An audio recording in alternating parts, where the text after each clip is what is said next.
deadliest pandemic ever known in history, which is the Black Plague.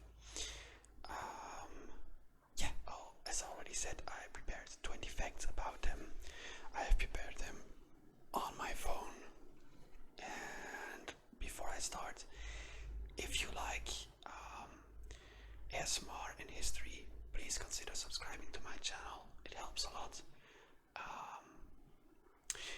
You can find a subscribe button right down there, I think. Anyways, without further ado, let's get into the facts. Fact number 1. In the Middle Ages, the Black Death, or Pestilencia, was the worst catastrophe in recorded history.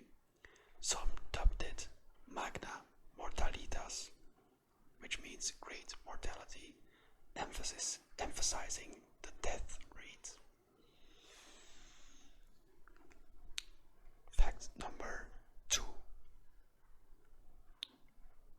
It destroyed a higher proportion of the population than any other single known event.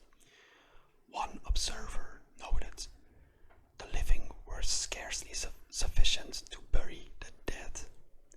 No one could be sure what caused the Black Plague, though.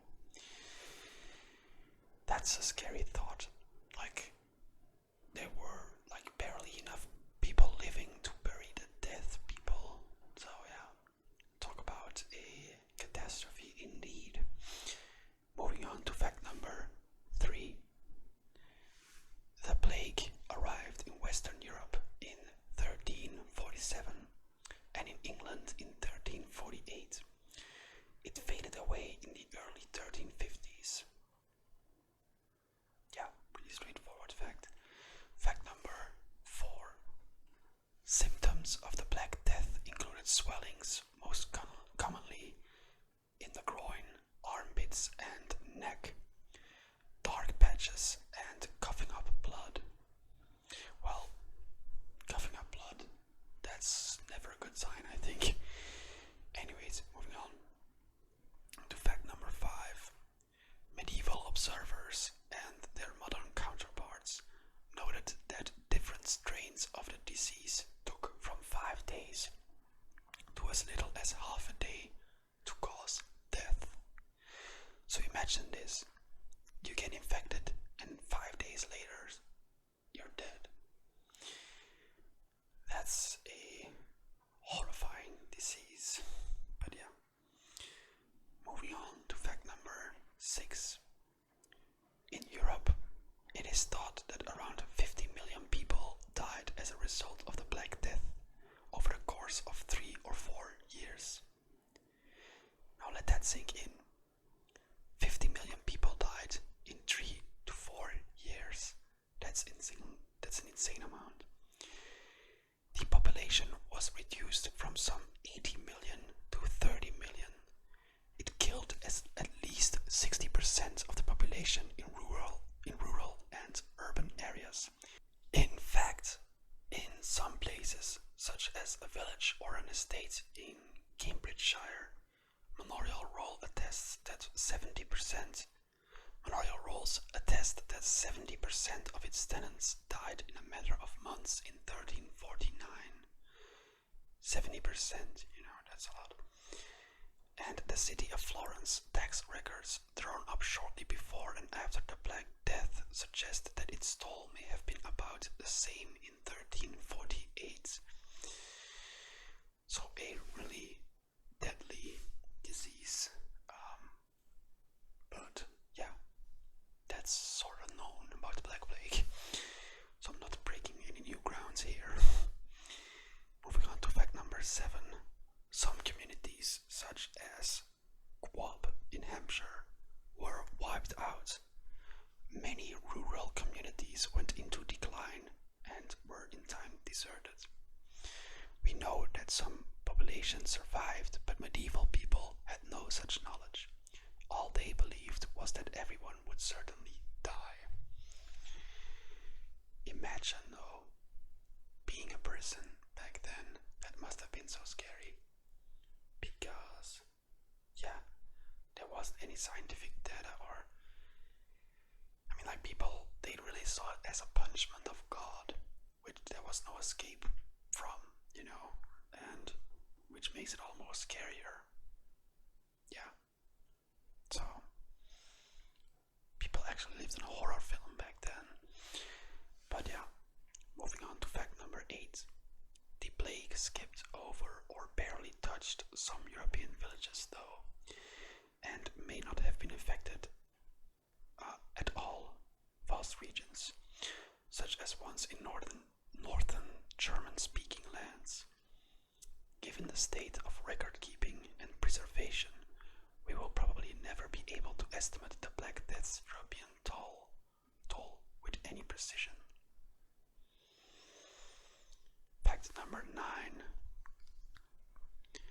Medieval people believed that the Black Death came from God, as already said, and so responded with prayers and processions. Some contemporaries realized that the only remedy for plague was to run away from it. Fact number 10. There was no known remedy, but people wanted medicines. Chaucer commented that the doctor of physic made much gold out of the pestilence without actually providing an actual cure. But yeah. Moving on to fact number 11. Breaking out in the East, as medieval people put it. The Black Death came north and west after striking the eastern Mediterranean and Italy, Spain and France. It then came to Britain, where it struck Dorset and Hampshire along the south coast of England simultaneously. The plague then spread north and east, then on to Scandinavia and eventually Russia. Fact number 12. Not only textbooks, but serious monographs on the Black Death and its successive waves of plague into the early 19th century in Europe go on about rats, usually black ones, and fleas without qualification. Fact number 13. No contemporary observers described any epizootic, that's an epidemic from animals, of rats or of any other rodents immediately before or during the Black Death or during any later plagues in Europe. That is until the third pandemic at the end of the 19th century. Yet in subtropical regions of Africa and China, description of rat falls accompanying a human disease with buboes in the principal lymph nodes reach back at least to the 18th century. So that's 1 century before, Moving on to fact number 14. As for fleas, unlike during the third pandemic, when plague cases and deaths followed closely the seasonal fertility cycles of various species of rat fleas, no such correlations are found with the Black Death or later European plagues before the end of the 19th century.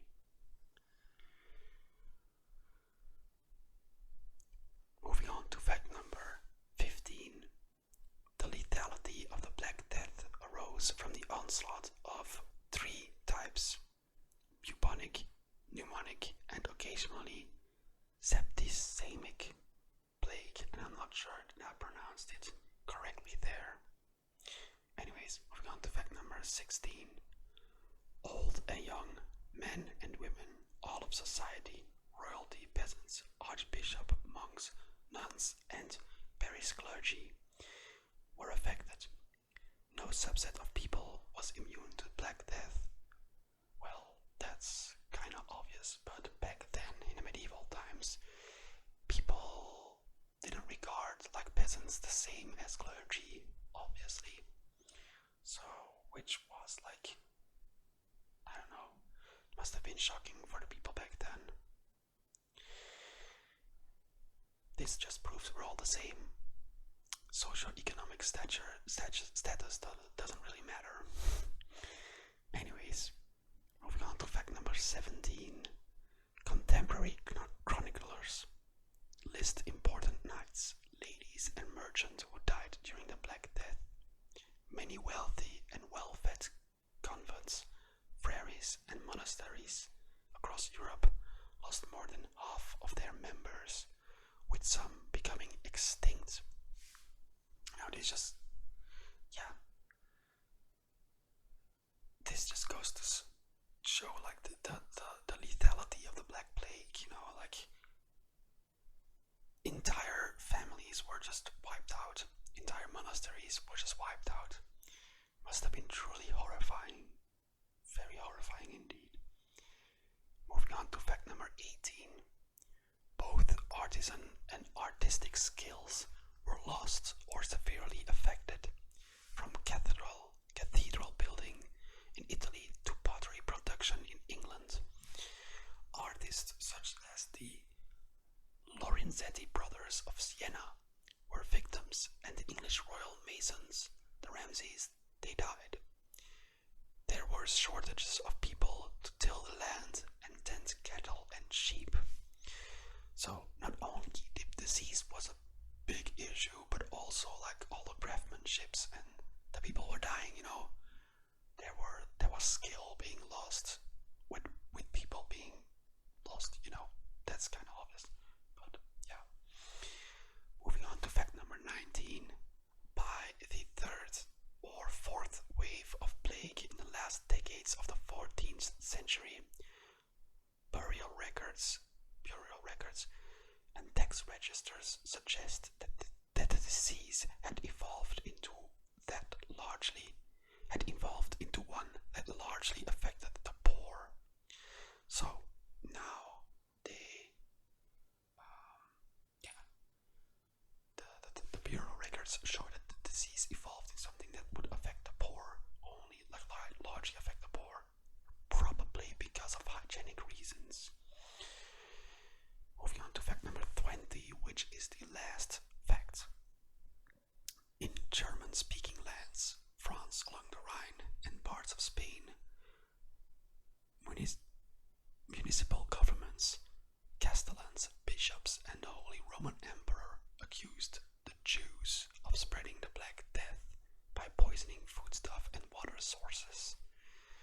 They then massacred entire communities of men, women, and babies for these supported crimes. This was the last fact that I prepared. I hope you found this video somewhat relaxing and interesting, and I hope to catch you in the next video. If you're looking for a playlist of my videos, I will put a link in the description. You can just click that